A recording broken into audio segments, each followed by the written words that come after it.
নমস্কাৰ বন্ধুসকল, আশা ৰাখিছোঁ আপোনালোক সকলো কুশলে আছে আৰু কুশলে থাকিব লাগে। বন্ধুসকল, আজি আপোনালোকক এই সময়ত জনাবলৈ লৈছোঁ, চাওক আপোনালোকে স্ক্ৰীনলৈ মন কৰিব। ৰাজ্যৰ কৰ্মচাৰীসকললৈ পেঞ্চন সম্বন্ধীয় এটা সুখবৰ জনাবলৈ যত্ন কৰিম। বন্ধুসকল দেখুৱাবলৈ লৈছোঁ, চাওক আপোনালোকে স্ক্ৰীনলৈ মন কৰিব। পেঞ্চন পাব এইসকল কৰ্মচাৰীয়ে। বন্ধুসকল, এই সময়ত ৰাজ্যৰ কৰ্মচাৰীসকলৰ বাবে এটা গুৰুত্বপূৰ্ণ ইনফৰমেশ্যন বুলি ক'ব পাৰি। আৰু এই গুৰুত্বপূৰ্ণ ইনফৰমেশ্যনটোৰ বিষয়ে ৰাজ্যৰ মাননীয় মুখ্যমন্ত্ৰীদেৱে কি ক'লে পোনপটীয়াভাৱে আমি জানিবলৈ যত্ন কৰোঁ। আহকচোন। এতিয়া অহা 1 এপ্ৰিলৰ পৰা কাৰ্যকৰী হোৱাকৈ আমি NPS যিসকল চৰকাৰী কৰ্মচাৰী আছে তেওঁলোকক আমি UPS অৰ্থাৎ ইউনাইটেড পেঞ্চন স্কিমলৈ লৈ যাবলৈ সিদ্ধান্ত গ্ৰহণ কৰিছোঁ। ইয়াৰ ফলত দুটা ধাৰাৰ সৃষ্টি হ'ব।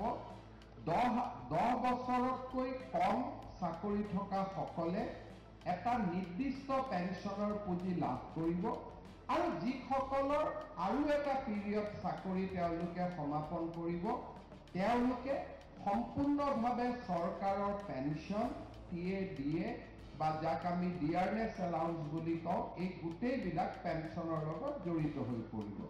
মই ভাবোঁ যে আমাৰ অতিৰিক্ত শিক্ষকসকল যিসকল আছিল দুটা স্লেপত যাৰ 10 বছৰ চাকৰি আছে তেওঁলোকে এটা নিয়মত আৰু যাৰ 25 বছৰ চাকৰি আছে তেওঁলোকে এটা নিয়মত UPSৰ পৰা সুবিধা পাবলৈ সক্ষম হ'ব, যিটো অহা আমাৰ বিত্তীয় বৰ্ষৰ বাজেটত তাৰ প্ৰতিফলন ঘটিব।